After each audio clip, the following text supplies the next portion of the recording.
Praise the lord. ఉదయకాల సమయంలో దేవుడు మనందరితో మాట్లాడుతున్న తన ప్రత్యేకింపబడిన మాటలు హోషేయ గ్రంథము 10వ అధ్యాయం 12వ వచనం. నీతి ఫలించినట్లు మీరు విత్తనము వేయుడి.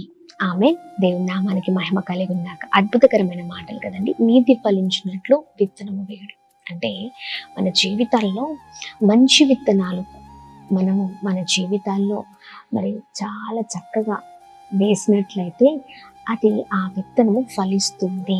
ఆమె ఈ రోజున ప్రేమ అనే విత్తనం వేస్తే ప్రేమ అనే పంటను కోయగలుగుతాం.